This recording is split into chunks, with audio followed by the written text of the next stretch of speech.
What you guys are going to see is the latest development build. This is the build in the raw. So any hot off the presses. Yeah, really hot off the presses, literally. So you know, if any changes or issues, we apologize. But no, this is the build. So yeah.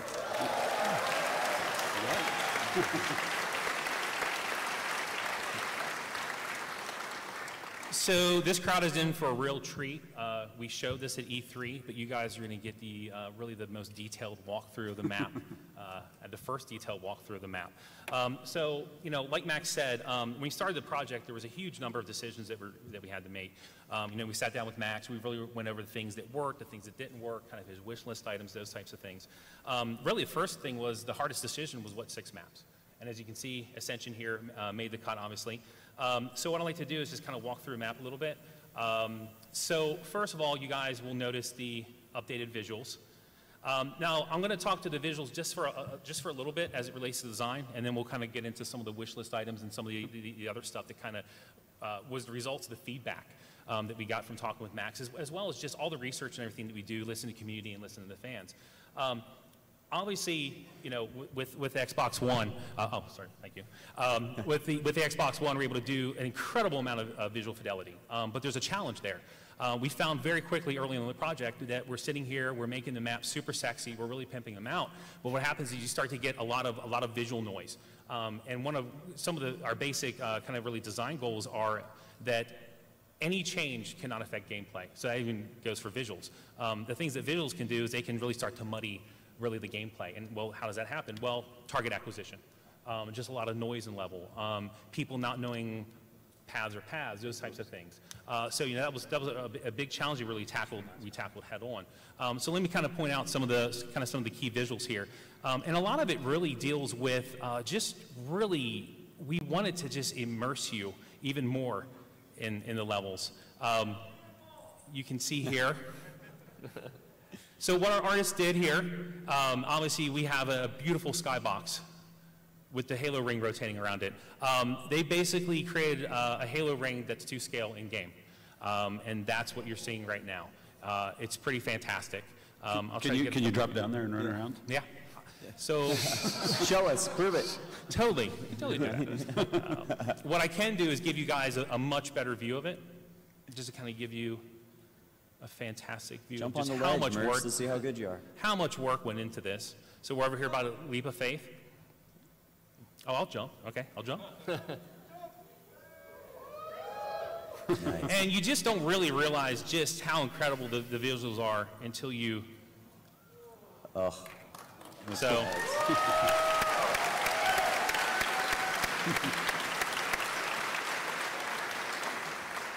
Huge, just hats off to our artists. They've done a fantastic job.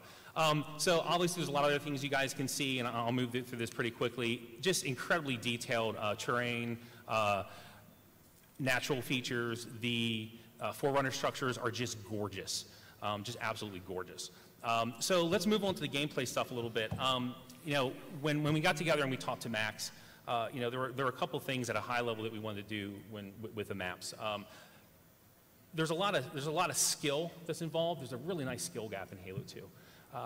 And people love to know the trick jumps, to know these different paths, to do this type of stuff. So what we really tried to make sure was that we maintained those.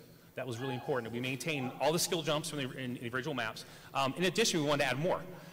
So you know, all your classic skill jumps and those types of things will be in the map, including some additional skill jumps. Now this is a pretty standard one. And then just really small things, because really the most important thing here is that every single change, no matter how small, has got to add to the gameplay. It has absolutely got to add to the gameplay. Every single thing that we did to the game had to be a home run. Anything that was 50-50, anything that was kind of like, meh, no, cut. Everything had to move the game forward. So just simple things like this. For those of you that are familiar with the sniper rifle platform here, so you know you could drop down here before, right? Well, what we wanted to do was for skilled players, they can get up here from another route. So we've seen a lot of really, truly skilled players actually jump up that path, flank their opponent, and it's just fantastic. It's just really subtle things like that have really added a lot to the game. I'm going to go through here and show you guys a couple other really, really important paths that we have changed. Because we know everyone really wants to see the map and kind of see all the changes that we've done. So I'm really excited to kind of show you guys that stuff. So here's the Banshee platform. Again, fantastic view of the vista. So something that really kind of came out of the feedback with Max when we were talking about the map was the Skybridge does not really get used a lot for obvious reasons. It's really kind of one big circular loop, travel loop. There's not a lot of cover. So, and when you're out there in the middle of the Skybridge, your options are really limited. You can't really bail out very easily. So what we thought we'd do is we thought we'd do a couple really subtle things. So everyone always thought that the connection here was kind of awkward. So what this did is we added some additional space here, we did some modifications, and it just played fantastic. People like the additional space to fight. They like being able to approach the Banshee platform in a different way. And then most importantly, one reason that people really didn't use the Skybridge a lot was they would get sniped from Big Tower, and that's fine.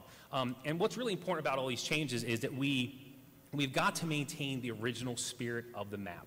The original gameplay of the map, the original spirit of the map. The map, Halo 2 in general, and this map in particular, is really about the zone control, about controlling the big tower, about controlling the small tower. So we don't want to take that away from players, but we want to give the other players a chance to counter the people that hold these power positions. So you can see we've added some additional cover while running along here from the big tower. And then really one of the biggest changes is we added this entire center kind of platform structure here. And it's fantastic. People really get a chance to kind of fight in here. It gives them a lot more tactical advantages or tactical strategies that they can do. And then, of course, this was originally an original skill jump. And, of course, I botched it. That's how you can tell it's a live build, when the lead designer is not paying attention and botches a skill jump. And I'll probably hear about that from QA on Monday. So what we did is we made this skill jump a little easier. But what's great is we noticed the more skillful players are now able to do this jump backwards. They're able to do all this type of stuff. So we haven't taken anything away, and we've added stuff, especially for your less skilled players or your more casual players. And by having this additional structure here, it's just really played well. It's so subtle, but it's just really worked out fantastic in terms of adding additional cover when you're trying to approach either way, either approaching the Banshee platform or attacking the big tower. There's a lot of other changes that we did. For instance, there weren't not a lot of long-range weapons around this area. We added a Covenant carbine here. It gives you a little bit to counter the BRs and the sniper rifle. Let me go up here to the big tower. So I think really one of the biggest things that we identified in this map, when talking with everyone, getting feedback, with talking with Max, is just the dominance of long-range combat in this level. So there's a number of things that we tried to do to kind of help along with this. We adjusted spawns, we added additional cover. I think one of the biggest changes, though, and the thing that I'm most excited about, is we've really tried to add a lot of dynamic elements into the maps. And what's neat about this? Wait, have you shown this yet? No, this is the first time anyone's seen this. Are you sure this is okay, Dennis? Wait, I didn't think you were going to show this, Dave. All right, okay. Do you guys want to see this? I didn't know we were showing this either, but there goes. Can't pull back now. Now we're showing it. We're showing it now. So, when talking with Max, one of the wish listings for Max, and Max can verify this, is he wished that they had done.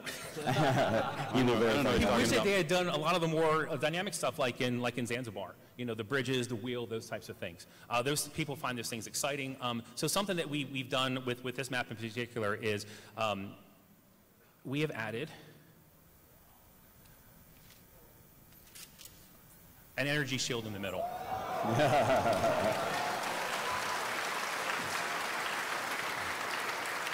Throw a grenade. So not only is it gorgeous, it blocks gunfire, it blocks projectiles, and what's really fantastic about this is, well, when you get into kind of Koth in the middle of this map, it gets insane. I mean, it's like Thunderdome inside there. But what's really important about this is there are three control panels around the map.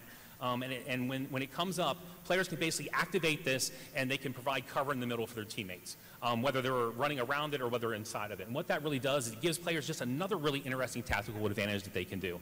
And it's just been fantastic to watch people hit the shield and then assault the big tower, assault the small tower.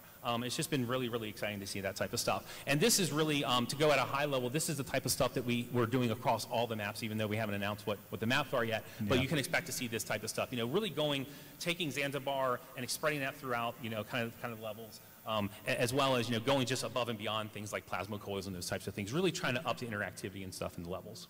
Awesome. Thank you, David. Thank you.